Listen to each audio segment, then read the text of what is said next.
Você se considera um vencedor? É uma boa pergunta, né?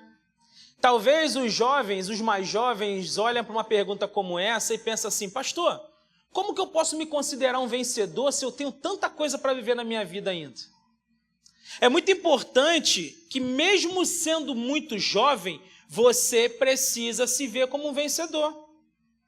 Por quê, pastor? Porque hoje nós temos uma visão muito distorcida do que é de fato ser um vencedor. Nós vivemos no mundo das redes sociais, no tempo das redes sociais. Amém, gente? Amém? Atenção aqui. Vamos prestar atenção. A palavra de hoje pode mudar a sua vida, amém? Então vamos lá. Nós olhamos para o mundo hoje das redes sociais, nós temos uma visão extremamente distorcida do que é de fato uma pessoa ser vencedora. Porque quando a gente olha para as redes sociais, a gente vê pessoas que estão lá com milhões de seguidores, mas não tem um amigo próximo. A gente olha pessoas que estão o tempo todo fazendo selfie, tentando mostrar o teto solar do carro, mas elas nem têm dinheiro para adquirir esse carro. Nós olhamos para as pessoas hoje, no meio de tanta gente, mas a gente sabe que elas estão se sentindo sozinhas. E muitas pessoas que estão nas redes sociais dizendo que amam a vida que vivem, estão loucas para tirar a sua própria vida. É uma verdade isso que está acontecendo, porque nós estamos vivendo num tempo em que a gente pensa que os grandes vencedores é quem tem mais likes, é quem vive mais na luxúria, é quem vive o tempo todo na exposição. Então, se for assim, os grandes homens de Deus, os homens da Bíblia, eles foram derrotados. Porque vamos olhar para a vida de Paulo, do apóstolo Paulo. O apóstolo Paulo era um perseguidor de cristão. Era um homem ferrenho, um homem que tinha um afinco com a sua religião. E aí esse homem tem um encontro com Jesus no caminho de Damasco. Sabe o que acontece com ele depois disso? A partir disso, a vida dele parece que desanda. Por quê? Agora, andando com Jesus, ele até planta algumas igrejas, ele até forma alguns discípulos, mas ele vive preso, açoitado, picado por cobra, vive naufrágio. Parece que tudo de ruim acontece com o apóstolo Paulo. E qual é a visão que a gente tem dele? De derrotado ou de vencedor? Vamos olhar para a vida de João Batista, o homem em que foi profetizado pelos profetas. Os profetas diziam, centenas de anos antes, que ele viria para abrir o caminho do Messias. E aí o João Batista, aquele homem que ficava pregando no deserto, que comia mel e ficava comendo gafanhoto, esse homem que batizou Jesus, que viu a pomba descer sobre Jesus, que ouviu a voz de Deus dizendo que aquele era o Filho amado, em quem eu me comprazo. Ele escutou a voz do grande eu sou, sinalizando que aquele era o Messias. Esse homem batizou Jesus, esse homem formou gente que não acaba mais. Mas chegou um tempo que agora João Batista está preso. E ele manda os discípulos perguntarem para Jesus se ele era o mesmo Messias ou se tinha que esperar outro. E sabe qual é o final da história de João Batista? O João Batista, ele termina decapitado com a sua cabeça numa bandeja por conta de um desejo de uma mulher. Uma mulher pediu a morte dele, pediu a cabeça dele numa bandeja e recebeu. João Batista é um derrotado ou ele é um vencedor? Então, quando a gente olha para isso, nós percebemos que a visão de vencedores no mundo em que nós vivemos é extremamente deturpada. Não podemos avaliar uma pessoa pela ótica do sucesso das redes sociais, da teologia da prosperidade ou dos cursos de coaching. Se fizermos isso, certamente os grandes homens da Bíblia, os homens referências para a gente, eles não estariam na galeria dos heróis da fé. Pastor, então por que você está dizendo tudo isso? Eu estou dizendo tudo isso porque a partir de hoje, você precisa olhar para si de uma forma diferente. Talvez você chegou aqui se diminuindo. Talvez você chegou aqui abalado com tudo que você está vivendo. Talvez você chegou aqui quebrado, querendo a morte, mas Deus te trouxe aqui para dizer algo muito importante para você. Você foi criado para ser um vencedor. Esse é o título do sermão de hoje. Com isso, abra sua Bíblia, Juízes, capítulo 6. Nós vamos ler todo o capítulo. Mais uma semana lendo um capítulo, hein? Glória a Deus, hein? O nosso caráter está sendo moldado. Glórias a Jesus.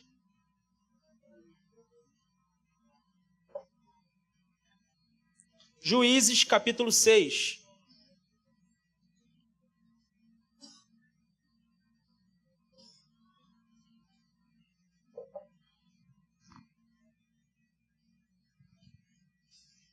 Antes de começarmos a leitura da Bíblia, eu quero falar uma coisa importante para vocês. Eu peço que vocês orem muito pelo nosso pastor Josué. O pastor Josué essa semana reuniu com a gente, com todos os pastores da Atitude, e ele estava muito triste porque há 2 anos atrás, se eu não me engano, ele retirou um câncer, né? Retirou um câncer ali perto dos rins. E essa semana ele descobriu que o câncer voltou. E ele agora vai precisar retirar as 2 suprarrenais, se eu não me engano. Então, assim, a cirurgia que foi complicada daquela vez, agora será 3 vezes mais complicada. Só que nós cremos num Deus que ele é mestre em mudar diagnósticos, a gente sabe disso. Então, nosso clamor é que ele nem precise fazer essa cirurgia. Mas se ele precisar fazer, que Deus esteja no controle de todas as coisas. Então, quero pedir que vocês intercedam pelo nosso pastor. Como ele tem abençoado as nossas vidas. Há 10 anos atrás eu era um bêbado. Eu não sabia nem o que ia fazer da vida. Mas escutando suas mensagens, recebendo seu amor, recebendo seu pastoreio, hoje eu estou aqui mudando a vida de muitos bêbados também. Então, todos aqui são frutos do grande trabalho que ele tem feito. Então, que você ore muito pelo seu pastor, porque ele precisa demais das nossas orações. Amém? Vamos lá, Juízes capítulo 6. Nós vamos falar da história de Gideão. De novo, os israelitas fizeram o que o Senhor reprova. E durante 7 anos ele os entregou nas mãos dos midianitas. Os midianitas dominaram Israel e por isso os israelitas fizeram para si esconderijos nas montanhas, nas cavernas e nas fortalezas. Sempre que os israelitas faziam as suas plantações, os midianitas, os amalequitas e outros povos da região a leste deles invadiam. Acampavam na terra e destruíam as plantações ao longo de todo o caminho até Gaza.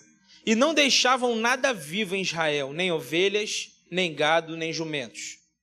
Eles subiam trazendo os seus animais e suas tendas e vinham como enxames de gafanhotos. Era impossível contar os homens e seus camelos. Invadiam a terra para devastá-la. Por causa de Midian, Israel empobreceu tanto que os israelitas clamaram pelo socorro do Senhor. Quando os israelitas clamaram o Senhor por causa de Midian, ele lhes enviou um profeta que disse: assim diz o Senhor, o Deus de Israel: tirei vocês do Egito, da terra da escravidão. Eu os livrei do poder do Egito e das mãos de todos os seus opressores. Expulsei-os e dei a vocês a terra deles. E também disse a vocês: eu sou o Senhor, o seu Deus. Não adorem os deuses dos amorreus, em cuja terra vivem. Mas vocês não me deram ouvidos. Então o anjo do Senhor veio e sentou sobre a grande árvore de Ofra, que pertencia ao abiesrita Joás. Gideão, filho de Joás, estava malhando trigo num tanque de prensar uvas, para escondê-lo dos midianitas. Então o anjo do Senhor apareceu a Gideão e lhe disse: o Senhor está com você, poderoso guerreiro. Ah, Senhor, Gideão respondeu: se o Senhor está conosco, por que aconteceu tudo isso? Onde estão todas as suas maravilhas que os nossos pais nos contam quando dizem: não foi o Senhor quem nos tirou do Egito? Mas agora o Senhor nos abandonou e nos entregou nas mãos de Midian. O Senhor se voltou para ele e disse: com a força que você tem, vá libertar Israel das mãos de Midian. Não sou eu quem está enviando? Ah, Senhor, respondeu Gideão, como posso libertar Israel? Meu clã é o menos importante de Manassés, eu sou o menor da minha família. Eu estarei com você, respondeu o Senhor, e você derrotará todos os midianitas como se fossem um só homem. E Gideão prosseguiu: se de fato posso contar com teu favor, dá-me um sinal de que és tu que está falando comigo. Peço-te que não vás embora até que eu volte e traga minha oferta e coloque-a diante de ti. E o Senhor respondeu: esperarei até você voltar. Gideão foi para casa, preparou um cabrito com uma arroba de farinha e fez 10 e fez pães sem fermento. Pôs a carne num cesto e o caldo numa panela. Trouxe-os para fora e ofereceu-os a ele sobre a grande árvore. E o anjo de Deus lhe disse: apanhe a carne e os pães sem fermento, ponha-os sobre essa rocha e derrame o caldo. Gideão assim o fez. Com a ponta do cajado que estava em sua mão, o anjo do Senhor tocou a carne e os pães sem fermento. Fogo subiu da rocha, consumindo a carne e os pães. E o anjo do Senhor desapareceu. Quando Gideão viu que era o anjo do Senhor, exclamou: ah, Senhor soberano! Viu o anjo do Senhor face a face. Disse-lhe, porém, o Senhor: paz seja com você. Não tenha medo, você não morrerá. Gideão construiu ali um altar em honra ao Senhor e lhe deu este nome: o Senhor é paz.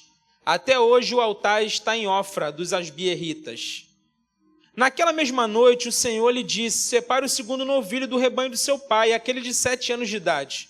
Despedace o altar de Baal que pertence ao seu pai e corte o poste sagrado de Aserá, que está ao lado do altar. Depois faça um altar para o Senhor, o seu Deus, no topo desta elevação. Ofereça o segundo novilho em holocausto com a madeira do poste sagrado que você irá cortar. Assim Gideão chamou 10 dos seus servos e fez como o Senhor lhe ordenara. Mas com medo da sua família e dos homens da cidade, fez tudo de noite e não durante o dia. De manhã, quando os homens da cidade se levantaram, lá estava demolido o altar de Baal, com o poste sagrado ao seu lado, cortado, e com o segundo novilho sacrificado no altar recém-construído. Perguntaram uns aos outros: quem fez isso? Depois de investigar, concluíram: foi Gideão, filho de Joás. Os homens da cidade disseram a Joás: traga o seu filho para fora, ele deve morrer, pois derrubou o altar de Baal e quebrou o poste sagrado que ficava ao seu lado. Joás, porém, respondeu à multidão hostil que o cercava: vocês vão defender a causa de Baal? Estão tentando salvá-lo? Quem lutar por ele será morto pela manhã.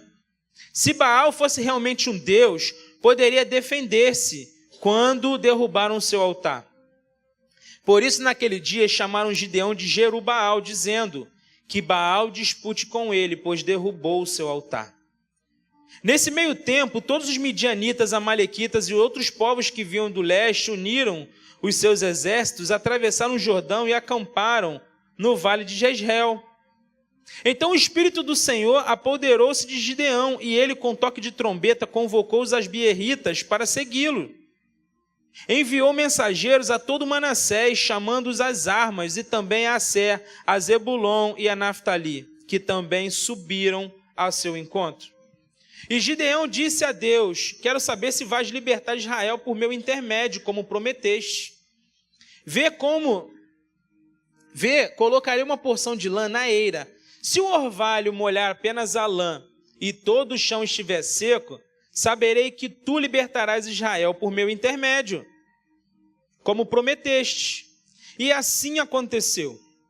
Gideão levantou-se bem cedo no dia seguinte, torceu a lã e encheu uma tigela de água do orvalho. Disse ainda Gideão a Deus: não se acenda a tua ira contra mim. Deixe-me fazer só mais um pedido. Permite-me fazer mais um teste com a lã. Desta vez, faze ficar seca a lã e o chão coberto de orvalho. E Deus assim fez naquela noite. Somente a lã estava seca e o chão estava todo coberto de orvalho. Amém?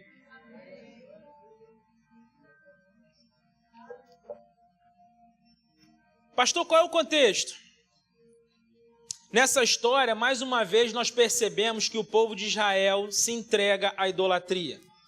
Era um povo que vivia sempre vivendo na idolatria, sempre experimentando idolatria, sempre buscando a idolatria. E aí Deus entregava esse povo para que eles pudessem ser subjugados por algum rei.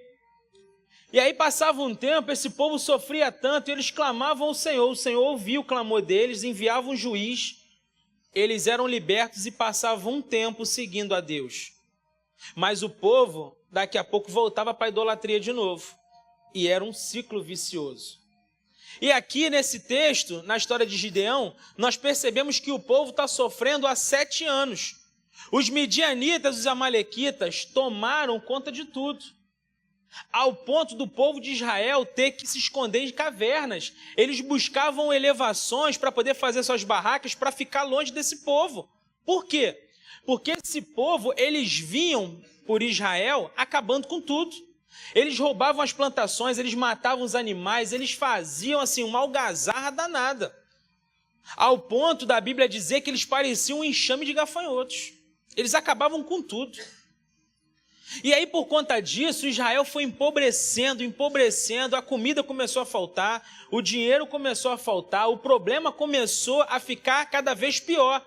E aí o povo se lembra de Deus. Tão atual, né? Tão atual. O povo se lembra de Deus, começa a clamar a Deus. E aí Deus, primeira vez, o que Deus faz? Deus não envia um juiz de cara, Deus envia um profeta. E aí o profeta chega para o povo e fala assim, legal, né? Vocês estão aí clamando a Deus agora, mas vocês se esqueceram de onde Deus tirou vocês. Deus tirou vocês da escravidão do Egito, mas vocês têm memória curta. Parece até que a gente está dando continuidade ao sermão do domingo passado, né? O povo está em memória curta, o povo não se lembra mais. E aí o profeta vem e joga mertiolate na ferida do povo. Quem aqui se lembra daquele mertiolate que ardia igual um demônio? Parabéns, meio século você tem. Meio século. 50, né? Porque agora é aquele Nutella, aquele que não é igual água, né? Mas o profeta vem, é interessante isso, por quê? O profeta vem falar com o povo e o profeta não massageia o ego do povo. Porque hoje, quando os profetas vêm falar, é uma massagem de ego danada, vocês já viram isso? Mas o profeta da Bíblia, ele joga mertiolate na ferida, ele joga álcool, ele bota fogo se tiver que botar. Mas ele fala a verdade, o profeta falou, vocês se esqueceram que Deus tirou vocês do Egito. E vocês ficam atrás desses deuses que não valem de nada. Só existe um Deus, se volte para o verdadeiro Deus. Depois disso, Gideão está lá malhando trigo no lagar. O que era malhar trigo? Era você pegar os feixes de trigo e bater neles para poder soltar os grãos. Ele está lá escondido, morrendo de medo, porque os midianitas eram igual gafanhotos. Então ele está escondidinho lá, trabalhando. Daqui a pouco aparece na árvore assim, um anjo. E o anjo fala, o Senhor está com você, poderoso guerreiro. Eu fico imaginando o Gideão olhando para ele e falando assim, será que ele está falando comigo? E aí Gideão olha e fala assim, o Senhor está com você? Você está de brincadeira, né? Como que o Senhor está com a gente se a gente está passando por tudo isso? A gente está aqui passando uma dificuldade danada, está tudo acontecendo e você vem falar que Deus está com a gente? E aí ele fala, Deus está com você. E outra coisa, Deus está te chamando para você ser o libertador do povo. E aí, aquilo soa estranho para Gideão, né? Ele fala, vem cá, que história é essa? Não, Deus está te chamando para você ser o libertador do povo. E aí ele começa a se diminuir, ele fala, como que eu posso libertar o povo? A minha tribo é a menor. Eu sou o mais baixinho da minha casa, sou o menor da minha família. Como que eu posso libertar o povo? E o anjo fala, o Senhor está com você, você é um poderoso guerreiro. Mas Gideão olha para si e não consegue ver isso na vida dele. E aí o anjo vai encorajando ele, dizendo, você vai vencer todos eles como se fossem um. Deus está com você, vai com a força que você tem, porque vai dar certo. E aí Gideão começa a fazer alguns testes com Deus. Ele coloca a lã, fala, se eu acordar no outro dia, se a lã estiver molhada e o chão seco, aí eu sei que é o Senhor que está falando comigo. Tem um monte de gente assim, né? Se o pássaro verde pousar agora, aí eu estou entendendo o meu chamado. E ele faz algumas vezes isso com Deus, e Deus prova para ele que era o próprio Deus chamando ele. Era o próprio Deus chamando ele para ser um vencedor, para ser um libertador do povo. Queridos, você precisa se ver como um vencedor. Você precisa olhar para si e entender a sua pequenez, mas entender que quanto mais fraco você for, mais forte você é em Deus. Porque Deus, Ele nos dá tudo o que precisamos para vivermos o sobrenatural. Então eu tenho uma afirmação para você essa noite. Você foi criado para ser um vencedor. Você recebe essa palavra em nome de Jesus? Você acredita nisso de verdade? Por que você precisa se ver como um vencedor? Primeiro, porque Deus te vê assim. Você precisa se ver como um vencedor porque o próprio Deus te vê assim. Quando nós avaliamos o texto, olhando para a história de Gideão, o verso 12 vai dizer: então o anjo do Senhor apareceu a Gideão e lhe disse: o Senhor está com você, poderoso guerreiro. O anjo chama Gideão de poderoso guerreiro. Mas quando a gente olha para Gideão, o que Gideão está fazendo? O Gideão está trabalhando. O Gideão está se escondendo dos midianitas. Você acha que vai vir um anjo e vai chamar ele de poderoso guerreiro por deboche? Chamou ele de poderoso guerreiro porque sabia que ele era um poderoso guerreiro. Porque não tinha a ver com ele, tinha a ver com a missão que Deus estava dando para ele. E aí o anjo chama ele de poderoso guerreiro. Gente, o que tem de poderoso um homem simples que estava trabalhando? Eu fico imaginando a cena dele todo sujo, malhando trigo, escondido dos midianitas, e vem um anjo e fala: poderoso guerreiro. Sabe o que isso me mostra? Isso nos mostra que Deus é mestre em levantar a nossa autoestima. O diabo fica o tempo todo tentando jogar a gente para baixo, inventando história, dizendo que a gente não pode, que a gente não consegue fazer isso, que a gente não consegue fazer aquilo, que a melhor coisa a se fazer é tirar nossa vida. Mas vem o Senhor, o Deus dos exércitos, olha para a gente, para a nossa pequenez, para a nossa fragilidade, e nos chama de poderosos guerreiros. Que Deus maravilhoso é esse? Que Deus que levanta a nossa autoestima. Que Deus é esse? Tantas vezes nós nos sentimos tão infrutíferos, tão inválidos, tão frágeis, tão incapacitados para a obra, mas vem Deus e fala: poderoso guerreiro. Que Deus é esse que joga a gente para cima? Você precisa entender nessa noite que você não é aquilo que o espelho diz que você é. Porque às vezes você olha no espelho e você fala: meu Deus, não tenho nada, eu não sou nada, eu não estou valendo nada. Você não é aquilo que o espelho diz que você é. Você não é o que o diabo diz que você é. Você não é aquilo que as pessoas dizem que você é. Você é aquilo que Deus determinou, poderoso guerreiro. Glórias a Jesus.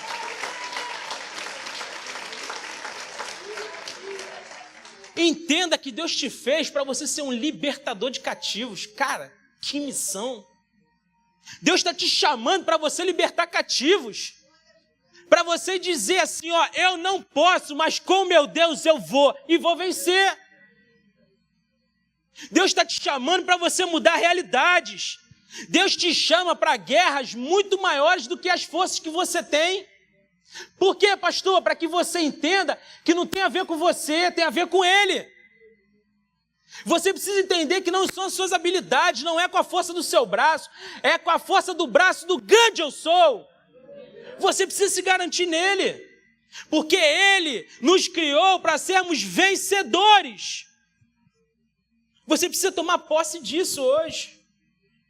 Mas em segundo lugar, por que você precisa se ver como um vencedor? Porque é Deus quem garante as tuas vitórias. Deus garante as tuas vitórias. De 14 a 16, os versos dizem o seguinte: o Senhor se voltou para ele e disse: com a força que você tem, vá libertar Israel das mãos de Midian. Não sou eu quem está enviando? Aí ele começa: ah, Senhor, respondeu Gideão, como posso libertar Israel? Meu clã é o menos importante de Manassés, eu sou o menor da minha família. Aí Deus fala: eu estarei com você, respondeu o Senhor, e você derrotará todos os midianitas como se fossem um só homem. Gente, que garantia é essa? Deus chama Gideão e diz: com a força que você tem, vá e destrua esse povo. Você vai detoná-los como se eles fossem um. Por quê? Por que isso, pastor? Porque com Deus você já entra numa batalha no pódio, você já é o campeão. As lutas da vida são pedagógicas, elas não são para te destruir, sabe por quê? Porque quando você tem Deus, é impossível você ser destruído. Você entra nas batalhas para vencer, porque você e Deus é maioria. Você e Deus é maioria. Quando Deus chama Gideão, ele começa a se fragilizar. Ele começa a dizer que não era para ele, não, o meu clã é o menos importante, eu sou o menor da minha família. Deus é mestre em levantar os menores. Deus é mestre em fazer coisas loucas. O maior rei da história foi ungido um menino que era um pastorzinho de ovelhas. Um dos grandes libertadores da história da Bíblia já era um velho, já não tinha mais muita coisa para acrescentar na visão dele. Deus está sempre fazendo as coisas loucas para confundir os sábios. Você precisa entender isso. Pastor, mas olha, eu não sei falar, pastor, não tem problema, o Espírito Santo coloca as palavras na sua boca. Ah, pastor, mas eu não tenho um diploma, não tem problema, Deus te usa do jeito que você é. Ah, pastor, mas eu tenho uma dificuldade, não tem problema, vai na garantia de Deus. Ele te garante em todas as coisas. Gideão começou a se fragilizar. Tá igualzinho um monte de gente. Porque eu não posso, porque eu sou velho demais, sou novo demais, sou menino demais, sou baixo demais, sou alto demais, tem dinheiro demais, tem dinheiro de menos. É o tempo todo a gente se fragilizando, dizendo que não dá pra gente. Mas Deus te diz essa noite que Ele está com você, vai na força que você tem e você vai derrotá-los como se fossem um só homem. Olha o que Deus está dizendo pra gente. Eu não sei você, mas eu leio isso, eu fico impactado. Eu fico mais empolgado ainda com a obra de Deus. Eu fico desesperado. Você precisa entender que é um vencedor, porque Deus já garantiu as suas vitórias. Mas em terceiro lugar, para finalizar, por que você precisa se ver como um vencedor? Porque você está a serviço do verdadeiro Deus. Você está a serviço do verdadeiro Deus. Versos de 25 e 26 vão dizer: naquela mesma noite o Senhor lhe disse: separe o segundo novilho do rebanho de seu pai, aquele de 7 anos de idade. Despedace o altar de Baal que pertence a seu pai e corte o poste sagrado que está ao lado do altar. Depois faça um altar para o Senhor, o seu Deus, no topo desta elevação. Ofereça o segundo novilho em holocausto com a madeira do poste sagrado que você irá cortar. Assim Gideão chamou os 10 de seus servos e fez como o Senhor lhe ordenara. Mas com medo da sua família e dos homens da cidade, fez tudo de noite e não durante o dia. Olha que interessante isso aqui. Deus chama Gideão para uma grande obra, para ser o libertador do povo. Mas antes de tudo, Deus manda Gideão ir para a casa dele e destruir os ídolos que estavam na casa dele, os altares pagãos. A Bíblia é muito clara dizendo que Deus manda ele ir para a casa dele e destruir o altar de Baal, que era do pai dele. Interessante isso, eu fiquei pensando sobre isso.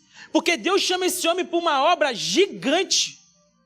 Ele vai batalhar com mais de 30 mil midianitas. Mas Deus, antes dele fazer esse trabalho, Deus manda ele ir para casa e acabar com os altares pagãos.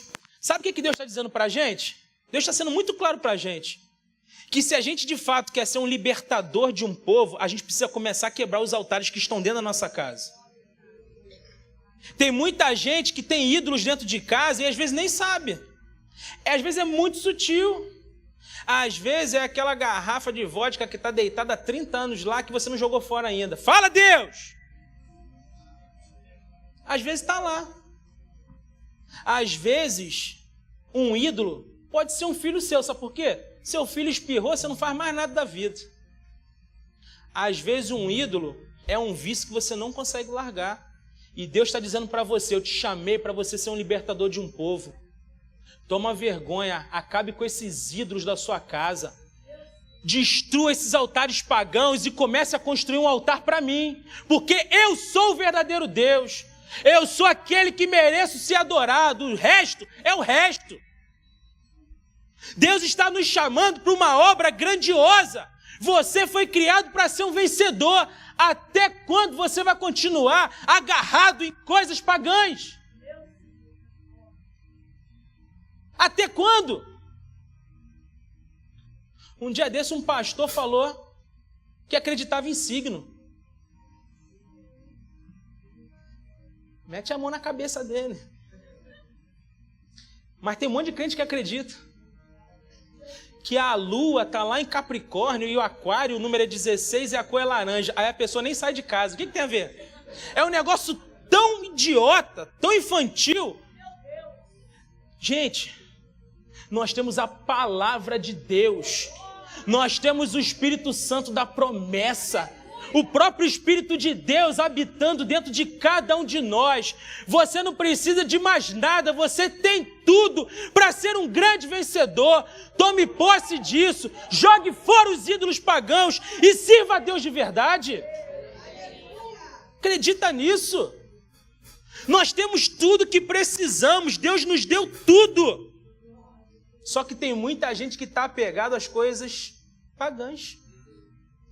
Há deuses que não têm vida. E sabe o que é interessante também aqui? É que o altar de Baal era do pai de Gideão. Vocês viram isso no texto? Só que agora, os homens da cidade querem matar Gideão. Por quê? Porque Gideão acabou com o altar de Baal. Ele pegou o poste sagrado de Aserá e fez de churrasqueira, de carvão. O texto está dizendo isso. Aí sabe o que acontece? Os homens vão lá para matar ele. Fala assim, traga ele para fora agora, para o pai dele. Nós vamos matar ele porque ele acabou com o altar de Baal. O pai dele olha para aquilo e fala assim, vem cá, quem tocar nele vai morrer amanhã de manhã. Porque se Baal fosse um Deus de verdade, você acha que ele ia deixar o Gideão fazer alguma coisa no altar dele? Esse homem que tinha um altar, agora ele defende o filho dizendo que Baal não tem poder nenhum, que só existe um Deus de verdade, é o nosso Deus. Quando você se posicionar na sua casa, você vai ganhar sua família. Quando você começar a jogar fora aquilo que não pertence a Deus dentro da sua casa, você vai ganhar sua família. A sua família vai olhar para o seu testemunho e vai querer viver o que você está vivendo. Você precisa entender isso hoje. Você precisa entender. Esse homem agora não tem mais altar, ele agora é um defensor do Deus de Israel. Queridos, que loucura, hein? O que Deus faz na nossa vida e através das nossas vidas? E aí nós vamos para o confronto final. Agora, Gideão convoca todo o povo. E aí sabe quantas pessoas aparecem? 32 mil homens para batalhar junto com Gideão. Deus olha para aqueles 32 mil homens e fala assim, tem gente demais. E aí Deus quebra a lógica humana, né? Porque quanto mais, melhor. Não é a lógica humana? Mas Deus não está preso a lógicas humanas. Ele é Deus, ele faz o que ele quer. Ele tem poder para acabar com qualquer lógica. E aí Deus fala, tem homem demais aí. Ele fala para Gideão, quem estiver morrendo de medo, mande para casa. Quem estivesse tremendo de medo, quem não acreditar que eu sou Deus, que eu estou com vocês, pode mandar para casa. Sabe o que acontece? 22 mil homens voltam para casa com medo. Eu fico pensando, 22 mil homens que deixaram de experimentar algo grandioso com Deus, por quê? Medo. Sendo que nós fomos criados para sermos o quê? Vencedores.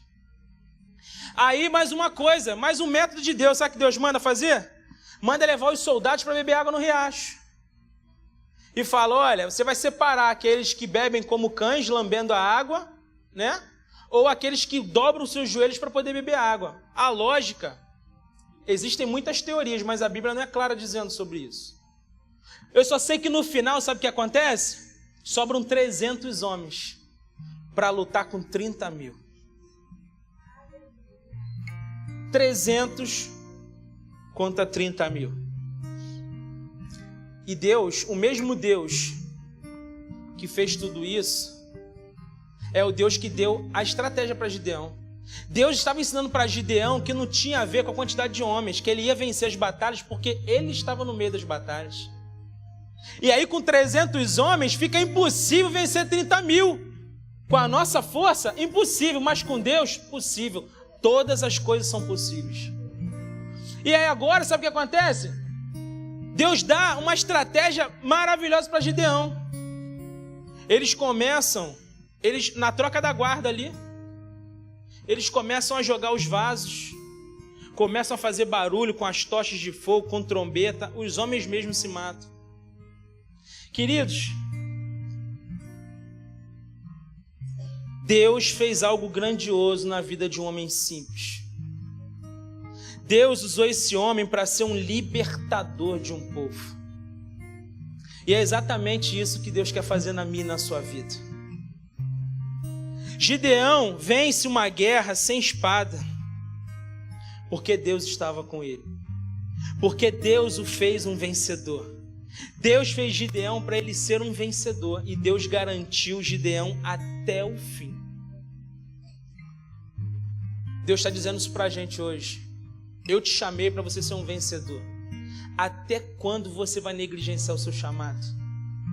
Até quando você vai deixar de acreditar que eu estou com você? Que eu te garanto que a força é minha? Que tudo que você precisa está à sua disposição para você vencer? Pare de negligenciar o seu chamado. Todos nós fomos chamados para mudar a realidade. Todos nós fomos chamados para tirar pessoas dos cativeiros. Todos nós fomos chamados para mudar a realidade de povos. Até quando você vai negligenciar isso? Com a força que você tem, você vai destruí-los como se fossem um só. Você crê nisso, em nome de Jesus? Curve sua cabeça, eu quero orar por você. Olá, queridos, eu sou o pastor Jobert e eu quero muito te agradecer por você ter assistido esse vídeo. Se você foi abençoado, eu quero te fazer um pedido, que você compartilhe esse vídeo com alguém. Eu deixei aqui preparado para você 2 indicações de vídeos que podem abençoar a sua vida.